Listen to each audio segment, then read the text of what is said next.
Welcome to the Chronic Health Collective. Your fresh start starts here. We're gathered powerful coaches and experts to help you reclaim your energy, heal from the inside out, and step into a life that feels vibrant, aligned, and deeply fulfilling. If you're ready for better health, stronger relationships, and of course, more purpose, you're in the right place. Hi, I'm Andy Nam, and joining me today is Jessica Hammock and Kelly Fox. Hi, ladies. Hello. Hello. We are so excited for you to join us today on our panel. And this month we're actually exploring the themes of bloom, joy, and expansion. The idea that it is a celebration of vitality, creativity, and personal evolution. So, today on the panel, we're going to discuss how each of us might view each of those topics, from the idea of blooming to having joy, and what expansiveness comes from in each of our fields, because we each approach it so differently. So I would love, when you think of the word bloom, what does that mean to you each personally? Wow, Kelly, you want to go first? Just put me out there, huh? Um, yeah, I can go. I mean, we focus on fear, right? Mhm. So, bloom, I think anytime we bloom, anytime we grow, our fear kind of gets a little louder and freaks out, right? Because we're stepping out of our comfort zone, we're getting into that unknown area where maybe doing things we haven't done before, it feels unsafe. And so our fear gets a little louder, gets in our face a little bit more. And so just being aware of when your fear does speak up a little bit more, when things do seem to be a little bit more challenging to get going, it's just your fear letting you know that you're growing. It's just a signal to know, hey, you're growing, you're doing something new. It's not a reason to stop, and it's just an awareness of, hey, I'm growing. I love that. I don't know how to follow that there, Kelly.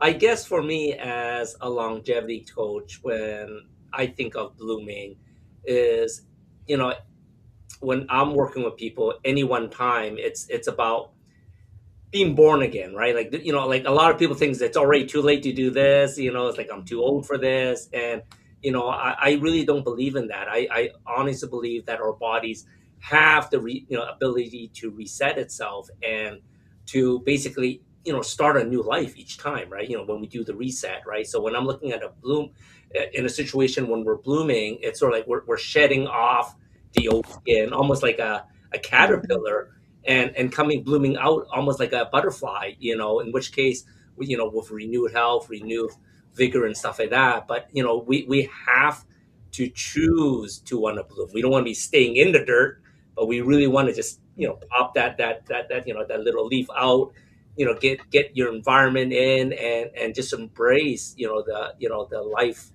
that we are meant to be. I love that. I think, from my perspective, when I think of blooming, I think that there's a lot of different types of plants and flowers and trees and things that bloom in the springtime.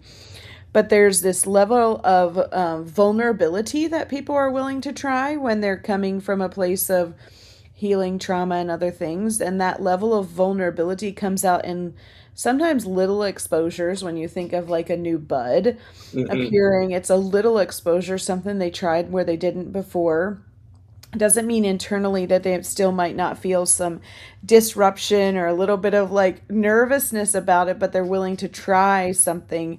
And then I think there's this idea of like the full bloom, where it's like stepping out to do an action for themselves or for others, or in an environment that otherwise in the past would have felt maybe unsafe or kept them hidden or stuck in fear.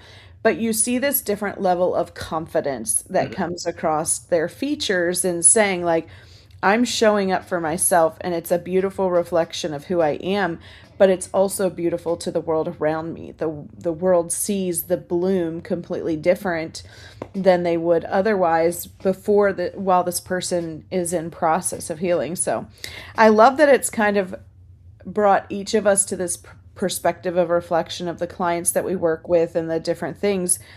I'm curious, when we think about bloom, like, you know, um, Kelly, you mentioned like these fears. What are, when you think about fears, what are the most common you see? And and maybe is it different like in different age groups? And then also, what is like a tool that you really use with clients to help them transition, or the step that you use from your modality that transitions them from fear to essentially allowing that permission to bloom? Yeah, I love this question. I think that the most common fear is that we're afraid that we're not enough Mm, of whatever that enough is. We're not enough. We're not smart enough. We're not pretty enough. We're not Mhm. capable enough. Whatever that enough is, that is the most common fear. That we're lacking somehow, and we have like either no power, no control over, you know, stepping over that gap and being enough. mhm, Um, and I think that one of the basic easy one of the easy basic well, it's easy in to explain, not necessarily easy in practice, but Mhm. is acknowledgments. mhm, It's Mhm. to acknowledge something that you have done, a step you have taken, a shift you have created, a perception that's changed. It can be itty bitty, it can be big, it doesn't matter, but acknowledging those every day. And you can do them in the moment, or you can reflect at night or in the morning. And we encourage people to write down at least five. And wow. there are days where Mhm. I'll sit there and I will rack my brain to try to think of five things I can acknowledge myself for. And there are some days where I could do way more than five. Mhm, And that I think that that's how life kind of is. Some days we might feel more productive, or some days, or in certain areas or times in our life, we're doing a lot more of things than in other times, because there's always time to rest, just like there's always time to get busy. mhm, So, um, to just have compassion for yourself, and really anchor in and give yourself credit for those things that you are doing, instead of focusing on all of the things you didn't cross off your list, or all the ways you're lacking in some way, all those ways you're not enough. Start focusing and writing down and anchoring in all the ways you are. So that is my one of my favorite tools to share with people, and one that I definitely use myself to help with my confidence and my ability to step out of my comfort zone and continue to take those steps to be able to bloom and continue to grow. And I think steps or tools or strategies, whatever you call them, are those things that you need to do on a daily basis mhm, to be Mhm. able to bloom. Just like a plant needs water and soil and sunlight, you need things every day as well. And so whatever those are, that you're consistently doing them so that you can bloom. Writing those acknowledgments daily, gratitudes, stepping outside, whatever those things are that support you in living that best life, that you're doing them regularly. That's so good. So when you, Andy, when you think of like this idea of longevity, really, and working with those individuals that come in different stages, what practices do you see, or what awakening needs to come to an individual so that they can begin the transition to living life from a perspective of having a longevity, either mindset or practices? And what are maybe a simple strategy or tool that you start with individuals who are on that pathway? First of all, thank you for reframing the question because I didn't know what I was going to say after Kelly's answer. Um, it's funny when you're talking about fear. I'm talking from a little bit of my experience, what I'm sharing, and what I see from a lot of people, and I'm sure Kelly sees this a lot too. Is there's so many of us that have fear of failure, right? We failed one time, and then we're just too too chicken to try over Mhm. again, right? And I think the biggest thing that people need to understand is there's no really failure isn't a real thing. To me, failure is mistakes you can learn from, lessons you can Mhm. learn from. Yeah. So if you've reframed that already as like, well, rather than, oh, I failed this test, well, you learn something to do that test better next time, Yeah. right? That's what we learn from school, right? If you failed that, I've heard it say it's first attempt in learning. exactly, right? So a lot of times, and this is something, I learned too, is like, well, I failed. And most people, and I tell you, we've gone through several businesses over the years, and there are some that we failed really hard and, even went bankrupt. Most people say, I give up, that's done. Mhm.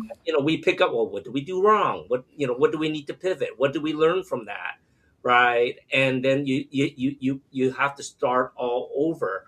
And I think, the tools that I like to share with people is, I think people write too big of a goal, right? It's like if we're talking about longevity, someone's going to say, "Well, I want to have a fitness bod. I want to be super Mhm. strong." And but meanwhile, their health is really bad. Maybe they have problems sitting down or problem getting out of bed, right? I was like, well, your first celebration, and I like sort of like what Kelly says is we need to celebrate daily, right? Celebrate the little things, right? I think people have stopped celebrating the small things because they wait for the bigger celebrations.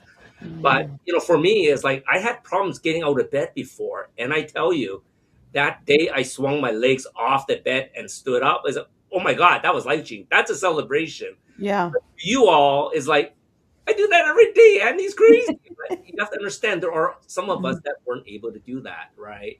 And then when you start building on these celebrations, these small celebrations, it's just like going up steps, and then you build it up, and then you set up a bigger goal. But I think too many people, they set up the goal so ridiculous, and I think ridiculous goals are important. You just have Yeah. to remember, you have to do step by step. It's sort of like what eating the elephant. You have to take a chunk at a time, a bite at a time. Most people set that goal and they just want to do the jump like Superman into the moon. Unfortunately, life doesn't work that way. Yeah. No, that's so good. And I think that it is important to recognize your starting point. Mhm. And it's easy to compare yourself to others around you. There's a scene, and I want to say maybe it's in the Bambi movie. I don't remember what movie it's in. It's a Disney movie. And I can just hear the song. It's all these different types of flowers. And there's rain coming down, and they're singing drip, drip, drip, little April showers. And I don't know why that keeps running through my head, but other than to think about this conversation of blooming for me and the clients that I see so often, when there is adversity in the environment, it becomes a really individual, almost a barrier to continuing the process to bloom. Because sometimes the little drops of April showers feel like I'm going to go back into this state where I was barely making it to survive. It opens up again all those fears, the fears that Kelly talked about, the fears that Andy talked about, and a whole bunch more fears of like, am I going to be stuck pre-bloom, which we know is from a plant standpoint is a seed in the ground where it's Yep. dark and cold and heavy and it feels uncomfortable, right? But reminding people that in every environment, that even with adversities that do come, you can still stand in the work you've already done, that it doesn't detract from the work you've already done, which I think is so in alignment with what both of you were already saying. This idea that it's daily consistent practices, whether it's realignment to, acknowledging who you are and where you're going, acknowledgement of the little successes that you've had, acknowledgement of where you want to go, and not chewing so much of something so big. The end goal is important, but being able to recognize like, hey, I stood out in the April showers today and I wasn't completely destroyed, right? I've developed some resilience. And too many people I see get in this mindset of like, I can't believe I had this emotion again. I can't believe that I feel this way again. And I'm like, this is actually really healthy that you have an emotion coming up. again, because it means that you're ready actually for the next level of healing, the next level of awakening, the bigger bloom to show up in the world, because you were able to remain anchored in your nervous system. So really not looking at your where you are, and when adversity comes, not being stuck in like, oh, it came, celebrating the fact that you survived through it, that you rooted yourself and you stayed connected to who you are and the tools that you have. So I love that so much. We're going to go to a commercial break. And as soon as we come back, we're going to jump right into joy. I love it. We'll be right back.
Have you encountered a situation or an event in your life that's caused you to feel stuck?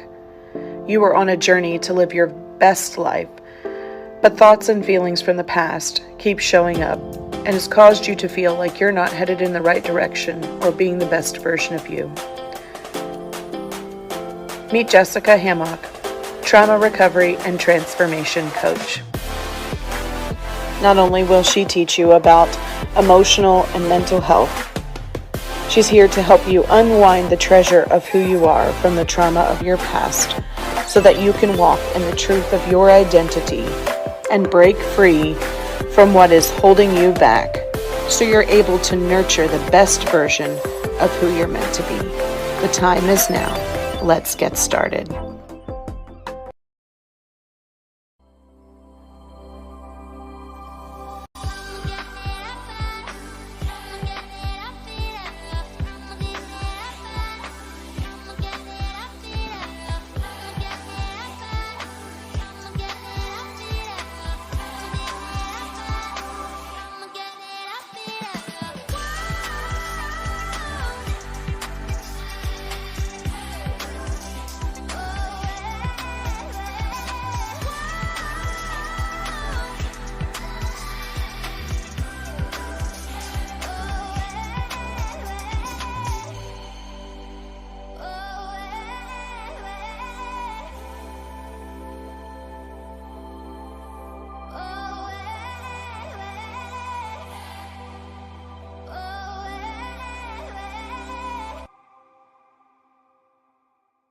Awesome. Well, we started out looking at bloom and some practical things of what that looks like, what might be in the way of your bloom.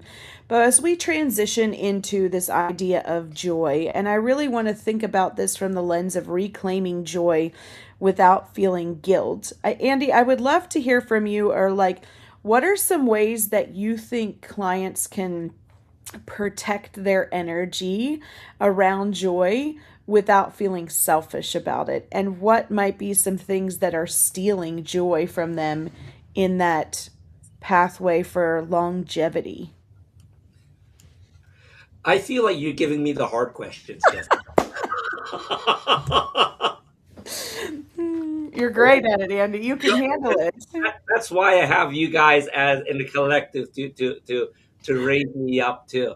Um, I think when it comes to longevity, as all of us are getting older, and we got a wide range of ages across even the chronic health collective coaches, Mm-hmm. and I think what we forget is the joy of being a kid again, right? Mm-hmm. And that's really what I tell people is like, no matter how old you are, you know, you are as young as you think you are, Mhm. right? And a lot of people, they get brought up as like, oh, act your age, right? Stop acting like a kid. I'm actually the other way around. Is like, when we were kids, nothing was impossible, right? The Mhm. world was an oyster. We dance when we want to, we sing when we want to, we do stupid stuff when we want to, Yeah. right? And we learn from those mistakes. Some of them are mistakes, some of them help us grow, right? So, for me, it's like, when I tell people embrace their joy, it's like, just let that little child out. Like, what would you do if little Jessica hear the song, you break out into dance, or you're just going to sit Mhm. there and just sort of jog your head to try to act your age. Just no, it's like if I hear an '80s song, Michael Jackson, I'm gonna do my two left foot dance. I'm not dancing would tell you that. I sort of just do tapping back and forth, but that's my Mhm. happy dance, right? But I think a lot of people is like, try to remember that joy back, because it's really hard to plan ahead. What do you want in life if Mhm. you don't remember how happy you are when you're younger, right? Because as we get Yeah. older, a lot of us are forgetting what joy is, right? We got too much work, our relationships are, like the bills are too high, right? But sometimes it's just sit back. Being joyful is very easy, right? I could be playing my cat and I'll be happy, right? And all of a sudden everything shifts in just that point, right? Once you're happier, your vibrations go to a different level, and your whole mood and prospect of life is very different. Yeah. I would love for you to expand on that in when have you seen that sort of, Andy, in working with clients, when have you seen that take place? Or like, can you share with us without all the details when you've seen a client experience sort of that shift from like, I'm going through the motions, I'm doing the things, to like, they showed up differently. I could see the joy transition in them. Do you have any anything you can share practically of like they were doing this thing, and when I saw the shift in energy or joy, they were able to do this thing differently? Where does it show up? Like, is there in their movement, or in their, the ease and flow that they're be able to participate in like a type of routine in their daily life? Or when you work with a client, where's the most common place it shows up, I guess? Something along that line. Yeah, I'll share a couple of stories that I've been getting from some clients, and it's really funny because a lot of us are going to high school reunions or 10-year, 40 anniversary, 50 anniversary, and stuff like that. And a few of my clients came back and said, Andy, I said, what? He's like, you cannot believe the compliments I get from my friends' wives. Right. I think, what are you talking about? He's like, how do you look so young? You're so darn fit. Look at my husband. You know what I'm saying? And Mhm. he's like, I don't realize how I look because I look at myself every day. I'm working out with you. I'm doing some changes and I see very minor changes. I feel good. But Yeah. more you start going into your peers, and now there's a Mhm. comparison, and it's like Andy, it's like everything I am today is because of you, and that really touches my heart because Yeah. it is really something that you don't see it until someone Mhm. tells you, right? And I think that's the biggest thing for us is like we're always looking in the mirror. We're saying, well, is this working? Or if you're a gym rat, well, am I lifting 30 pounds and then 25 pounds, right? Meanwhile, your friend can only maybe do lift 5 pounds. You don't know that, right? Yeah. And sometimes, that outside perspective from someone looking from the outside in makes a big difference. That's one example.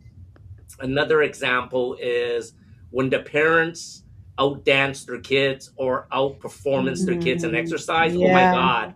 I Yeah. never hear the end of it when they're 20, 30 years older than their kids. And I did a plank longer than my kid by 2 minutes. I was like, wow, Oh, you yeah. know? No, that's huge. Yeah.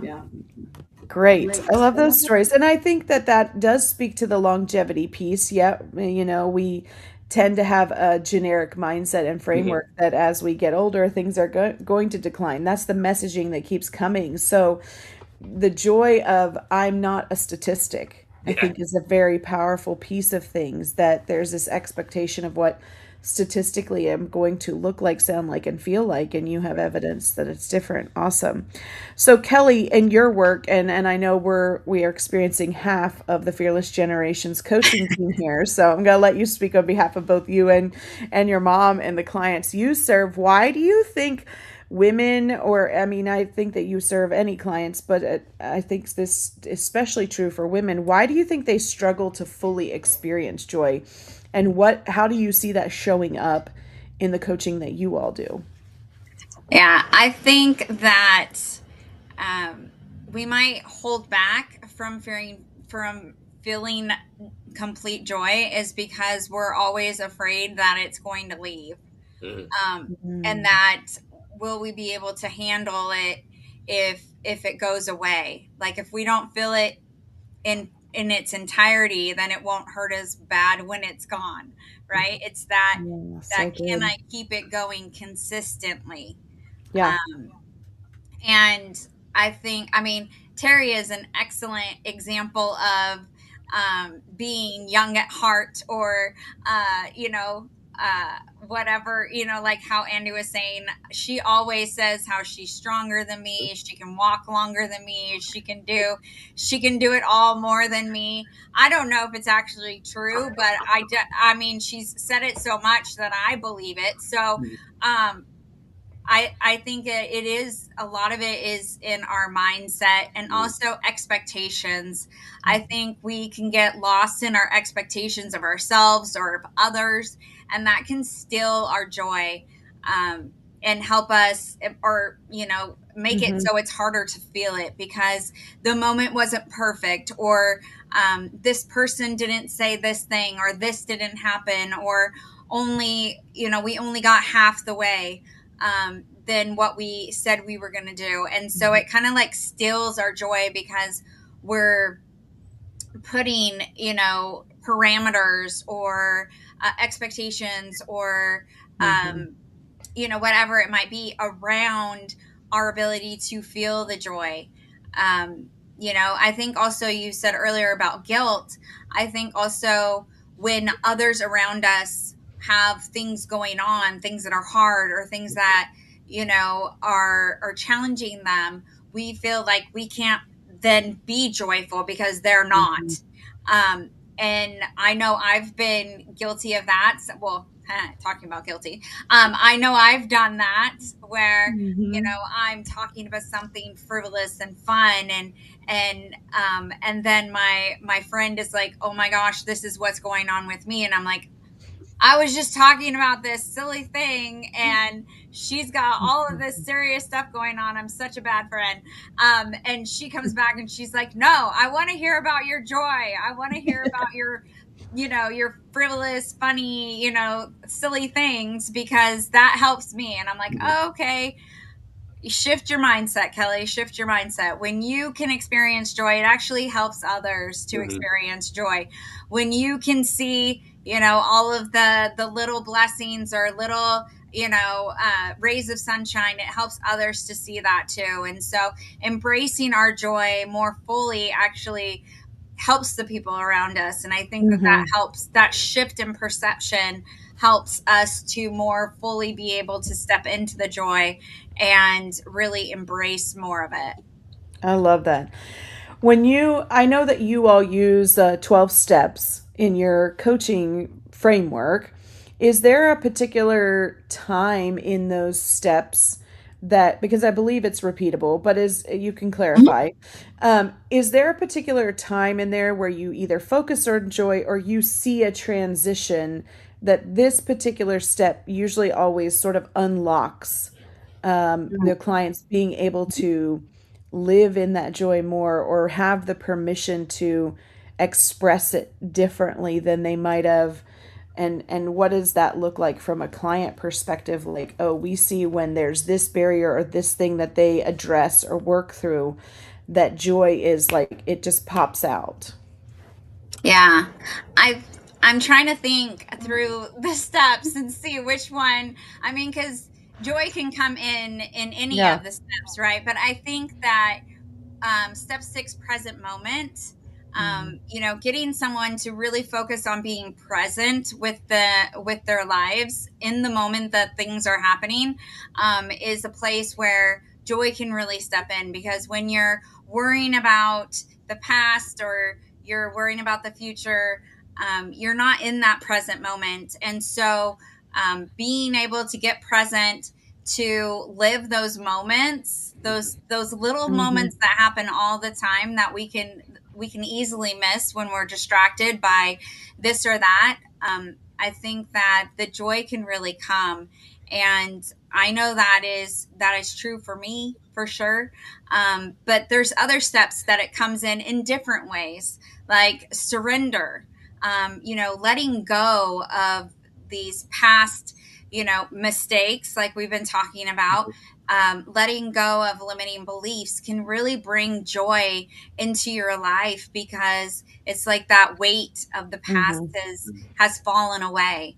Mm-hmm. Stepping into passion, trusting yourself. I mean, all of these things can bring joy, but I think if you're going in order, the one that comes to mind the most is present moment. I love that. And would you review for our audience real quick sort of what the 12 steps are in case they're unfamiliar? No Now pressure. you're working my memory now. So it's awareness, willingness, connection, compassion, accountability, present moment, surrender, intention, possibility. Ah, crap. Um, Trust. I'm missing one, but trust, passion, and love. Awesome. Awesome. Thank you for that. No pressure at all. Yeah. But by the way, if you're watching us, this is a complete unprepared, un prompted conversation here. So you get all the coaches in their realness. I love that. I think for me and the clients that I see and kind of this perspective of joy is that joy can feel really unsafe. Mhm. And so, what I always let clients know is I function from this framework of the energetic scale of emotions. And if you're familiar with that, you kind of know the framework I'm talking about. But if you're not, it's referenced in Dr. Joe Dispenza mentions it, Frederick Dodson, David Dawkins. There's a lot of context about these heavier emotions that we carry and the stories that go with them weigh our nervous system down. So, fear, grief, anxiety, shame, guilt, hatred, all of those heavy emotions hold us down like a weighted balloon. And joy is actually a higher level on the scale emotion. And so, until we're willing to release some of those heavier emotions, our nervous system doesn't have the capacity to actually experience joy for long periods of time. It can feel really unsafe. There's this concept that energetically, internally, our nervous system sort of feels something that when we're in a trauma healing or when we're still working through something difficult, we equate that with fear. But that nervous system feeling can also be on the converse side, a feeling of excitement and joy. Attached to it differently is the story that we're telling ourselves. So sometimes when an individual is walking through trauma healing and walking through this perspective of, I feel this feeling, and this old story would have said, this is trauma, this is unsafe, I can't experience this in my body. But as we begin our healing journey, we feel this like butterflies, activation, whatever you want to call it, heart beating a little faster, flip flops in your stomach kind of feeling. And that can also be joy. What I find that the biggest barrier is oftentimes in fully experiencing joy is releasing grief. Mhm. When we're holding so much heavy sadness about the losses that we've experienced. And a lot of people don't think about loss beyond death loss. And I think when we give ourselves permission to think through some of both of the things that you've talked about with your clients of, like, hey, I lost the mobility to even get out of bed today. Mhm. Like, that's still a loss. Yes. And until we can take a perspective where we can acknowledge that, or I lost out on being a good friend sometimes, even because I have so much joy or I'm experiencing good things, but they're heavy. I should be with them, right? And so diminishing our own stuff. And when we are unwilling to look at our life and our timeline and think about where have I lost out on experiences, activities, connections, resources, and we don't allow ourselves to acknowledge it and release it, that is just sort of like another rock that's holding the balloon down. And so giving intention to saying, hey, I am going to intentionally release the sadness or the grief that is holding me present, in holding me down, then when I participate in releasing that grief, it gives my nervous system the capacity to hold the higher emotion, which is joy. And so practically speaking, I tell clients, like, write it out, talk it out, or move it out are the three best strategies to help release the unresolved communication we have around loss. If you don't like writing, you can take out your phone, you have a voice memo, click voice memo and record what you're thinking, feeling, or believing about this loss. Getting that words out of our nervous system gives our system the opportunity to expand into joy, and we don't have the guilt because we've let go of the communication. So hopefully these techniques were helpful to you when it comes to joy. We're going to take a quick commercial break, and when we do, we will be back to explore more on what expansion looks like. I love that, Jessica. And I just wanted to quickly share, when we lost our little fur baby, you helped me, Minna, tremendously about writing out, speaking it out. And that's not something that we did. And that helped tremendously. So, like I Yeah. said, we are always learning from you all. But yeah, I just want to give a little plug of what you all help us do in our lives. But we'll be right back. Have you encountered a situation or an event in your life that's caused you to feel stuck? You were on a journey to live your best life, but thoughts and feelings from the past keep showing up and has caused you to feel like you're not headed in the right direction or being the best version of you. Meet Jessica Hammock, trauma recovery and transformation coach. Not only will she teach you about emotional and mental health, she's here to help you unwind the treasure of who you are from the trauma of your past so that you can walk in the truth of your identity and break free from what is holding you back so you're able to nurture the best version of who you're meant to be. The time is now. Let's get started.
Why do 98% of beauty enthusiasts rave about coolness?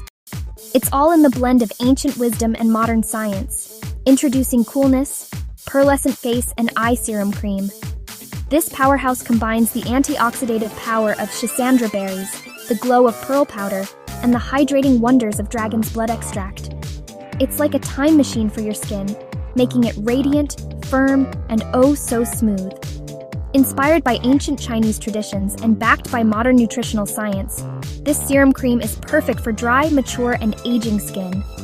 It's time to unlock your inner glow with Coolness. Treat your skin to the best of both worlds today. All right, so we are back now, focusing on our last concept of what this month has brought for us, talking about bloom, joy, but lastly, sort of focusing on this idea of expansion. When you think about an individual or their journey, when you think about their vision and their identity and expanding into next steps, what does expansion look like for you in this season of your life? So Kelly, I'm going to let you start. What does expansion look like for you, and also maybe expansion in your business? Talk to us about that. Well, for me, expansion right now is I'm going back to school. So Oh. with I have two businesses. So I have Fearless Generations, and that's how I show up here in the collective. But I also have a virtual assisting business, and I help other entrepreneurs, find joy and bloom in their business so that they can have that expansion as well. And I'm getting more and more clients. And so I decided to go back and get my AA in marketing so that I can help my clients even more, as well as myself and mine and Terry's business. So that is the big thing that's coming Mm-hmm. with expansion, because I have been out of like actual school for a very long time. And I have to do math again, so it's gonna be interesting. It's definitely out of my comfort zone, Mm-hmm. and so that is a huge expansion coming. But Terry and I just continue to keep stepping one foot in front of the other with our retreats. This is our third retreat is coming up this year, and we just keep up leveling. And I think that's with anything, it's just up leveling one step at a time. Mm-hmm. Learning from the last time you did something, and how can you make it a little bit better.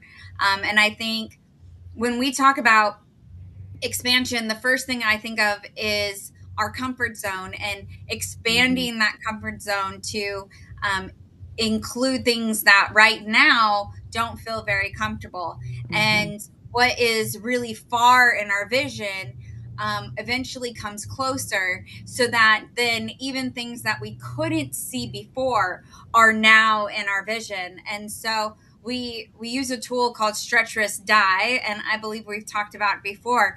But so those dies are those scary things, right? Those big ideas, those elephants that we've been talking about, right? And as we do those little stretches, right, those little baby steps, it continually expands our comfort zone, so that those risks are now stretches, those dies are now risks, and as it continues to grow, Mm-hmm. those once dies are now things we're doing, and those new dies are things that we never even came to our mind, Yeah. because they were so far out, so far away. So when I think of expansion, I think about that. I think about stretching open that comfort zone to encompass all of those new things that we're trying, those new ways we're blooming, those new ways we're finding joy, those new ways that we're stepping out and taking action, so that all of the things we want to be doing are in our comfort zone. I love that. All that I can think of, though, as you explain that, is that little movie scene. And I don't know the movie, but I know it's into like this little GIF thing right now. And it's like, but did you die? And they're like, yes, but it was terrible and I was falling apart. And the guy's like, but did you die? And it's a good point to come back to. Sometimes the uncomfortableness that you talked about will happen with expansion. And I think so many people have this preconceived idea that I'm just going to bloom and expand my reach and it's going to be amazing all the time. And there's this uncomfortable piece that can come with expansion and also open new territories. I don't know if anybody on the call plays these little games on their phone. I mean, not that I have any experience, but what I've heard is wink, wink, nod, nod, is that when you unlock a new area, expands what you can do, right? But there's still some building, some growing, some achieving that happens with the expansion.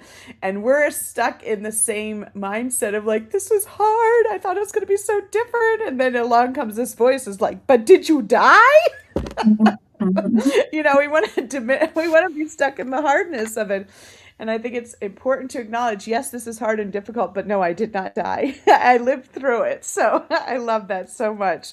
So Andy, thinking about you and longevity, like we're really focusing on not dying, right? But beyond that, what does expansion? I know you have some new things that have really been expanding for you in your life. So talk to us about what expansion looks like in this season for you in your life. Oh, you're muted. At least I can't hear you. I can't hear you either. Sorry about that. I was saying I love what Kelly said with her stretch wrist thigh. I interviewed her on that. I listened to her teach that lesson. And that is so relevant because in these last 6 years, a lot of things that I thought was die has now, has become a stretch, right? Yeah. And 6 years ago, one of the things that I really wanted to expand is like, I put a vision out there. I said, I want to help 2 million people around the world be more awareness of Mhm. how to live a chronically healthy life, not just about the health side, but everything, just to have Mhm. everything healthy. And I knew I couldn't do that myself. Yeah. And here I am, we're in our fifth season or second season of Chronic Health Collective. And you all have helped me make a die come to a risk. And that was a stretch. We're reaching so many people, and so many people are just following, and it's great because before I thought expansion means I had to do everything myself, right? Mhm. And now Totally. it's like, working with the people that resonates with other people, we're still reaching out to them. And to me, that is expansion, like to another Yeah. level, right? Um, but like as serial entrepreneurs, all of us have multiple businesses. Yes, Jessica. So recently I have a brick and mortar store again, and the last Mhm. time I had a brick and mortar store was when I was 30. So 25 years not sitting in a brick and mortar store, greeting people coming through the door. It's quite the difference. Mhm. I'm an introvert. I love talking to people, but it's a very different situation when you're sitting in front of a storefront again. So, uh, but it's exciting because we are now expanding with tools that I've been Mhm. using, not necessarily in secret, but what me and Min has been using at home for the last 10, 12 years. And now I'm sort of excited that I can start sharing these tools with people that want to learn more about it. I love that so much. Yeah. And you didn't die, Andy. You No, showed not up. at all. You created new pathways for longevity. And I think that's, really important. The expansion. And, uh, when we are expanding this idea of, I think we can get stuck in being our own worst enemy in our head because of where we've come through and what we've gone through before. And the stories that we tell ourselves because of expansion might prohibit us from continuing to expand because there is this sort of movement growth like constriction that happens in that initial expansion. But what it produces as a result of it, I think, is so powerful. And I think it is a repeatable thing from the same vein of what we're talking about, right? There's an expansion of I'm not just having one bloom with the joy that comes with seeing one bloom, but I'm having a field of blooms and a couple blooms in a flower bed and then a yard of blooms and then a field of blooms, and it's expansive, the reach that we get to have. And both of you have talked about sort of what that has looked like with going back to school and opening a brick and mortar. Like there's constriction that comes, but with it opens up this whole new level of everybody else being able to experience the goodness of who you are and what you're doing in your work. And I think that's really powerful for individuals to remember, no matter where you're at in your life's journey or what season you're in and what you're expanding into, that in your season, there's always the opportunity that the reach will grow and people will watch you along the journey. And being as authentic and as transparent as you can is really a powerful reminder that anybody can experience this same expansion, that there's no place along the way that you have too much fear or you're too old or not too sick to go beyond, for me personally, I expanding has looked different in different seasons for sure. And I think one of the biggest things that I would love to say here is there's a book that I read a really long time ago that really helped me reframe this. It's a book called The Dream Giver by Bruce Wilkerson. It's a very small allegory, and it talks about this guy having this dream, and he goes through all these obstacles, the family that kind of poo poos on his idea because they think he's not capable of it, which I think is really powerful for people to know. The people closest to you might not always agree with your expansion. And all these hurdles, and even kind of sacrificing and giving up on the dream. And then one day, there's this arrival point at this perceived in the story, it's like a city, and and it's kind of like, okay, you're here. And the guy's like, well, this looks nothing like the dream I had. This looks nothing like the expansion I envisioned. And they're like, no, there's still some participation that you are doing in this expansion. And so he gets to work on building and creating and doing the thing. And all of a sudden, one day he looks around and he's like, this is the final picture of the vision that I had. And that for me has always been a really powerful reminder that in expansion, it does take some effort. It doesn't just boom and you're there at the expansive point, that there's these little steps along the way. And so for me, when I first started expanding out of a traditional setting into doing more business and coaching and some of those things, I really didn't have a clear picture of what it has looked like. But my expansion recently is doing more speaking engagements in a very intentional way. Kelly mentioned one of the big travels she has coming up in October. I was able to speak in the same stage program that her and her mom were MCs for one year. I was able to speak on that platform. Myself, I would not have imagined myself as a keynote speaker on a platform with 450 women in a room. So there was a level of expansiveness that came with that. But now it's kind of lit this fire into me of like, what kind of stages can I be on? What size is available to me to be on where transformation can occur in just a short amount of time that people can experience transformation? And also being more intentional in my expansive phase, recognizing that my capacity and energy is going to look different in expansion. And both of you sort of didn't say that, but you brought up conceptually that piece that's there. Kelly has the coaching business. She has this VA business. She's going back to school. So her capacity, and she has a family. She has a lot of children, right? They have a lot of activities going on. She travels, all the things, right? So being really intentional to monitor your capacity and your energy and your output during these expansive seasons can really facilitate the expansiveness and the growth in a way that doesn't arrive at a place where you're like, forget it, burn it all down, I'm done with it, right? And the same is true with Andy, opening a brick and mortar, a different stage in life, a lot more going on, but you have to protect your capacity. Here's how my schedule shifted. Here's when I'm available to do X, Y, and Z because I've now devoted more time to this. And the same is true for me. I'm a mom of a 4-year-old who requires a lot of capacity participation in things and working in a school system during the days and having my coaching business and speaking. So for me, it's being really intentional to decide in this season of expansion, what am I choosing to put my energy in? And will it continue to align in the place that I'm expanding to? Our nervous system, our ability to regulate, our ability to continue to participate in moving towards longevity, to showing up fearlessly, all of those things speak to us expanding when we're intentional. And so I would just say, as a final kind of rapid fire, we sort of have like a few minutes left. If you could give the audience anything, what is one thing you would want them to release in this season? Whether they're blooming, whether they have experiencing joy, or they're expanding, what is one thing you want them to release? I'm going first because I know I will not be able to follow up after Kelly's answer. I would say release self doubt. I think a lot of us have so much self doubt what we are capable of doing, and we are capable of doing so much more than what we limit ourselves do. And to Mm-hmm. stop listening to what others say you can or cannot do, right? Because it's Mm-hmm. really what you think about is you bring about, and don't let your limits be limited by others. So that's what I want people to have so they can have as much expansion as they can. Awesome. Kelly?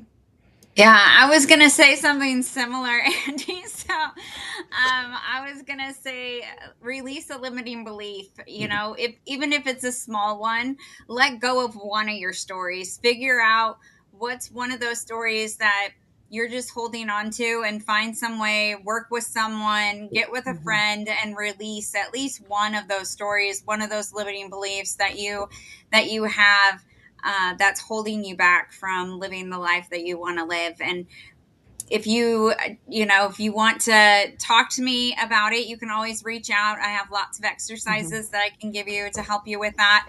And even if it's a tiny shift in your perception around something, it will make a difference. Yeah. And I would say the treasure of who you are is meant to shine in this world, and it's going to look uniquely different than anybody else. So allow yourself to release those trauma things. And finally, I want you to know that if you have not heard it in this episode, that you're seen, you're not alone, healing is possible, joy is available, and you get permission to expand into more. And there's tools and strategies and coaches available to support you no matter what that looks like. So thank you for joining us in today's panel, and hopefully you found something that can carry you into your next season. I love that so much. So if today's episode spoke to you all, don't just watch, make sure you take action. Book your free consult with one of the 11 coaches at chronichealthcollective.com and for personal support. And remember to subscribe to our monthly magazine where each of us are always writing an article to help elevate your life in every aspect. Join us here every Tuesday at 7 p.m. CST or catch past episodes anytime on E360TV.com, on the Vitality TV network, or YouTube.com at Chronic Health Collective. Thanks for tuning in. The transformation starts now. See you all next week.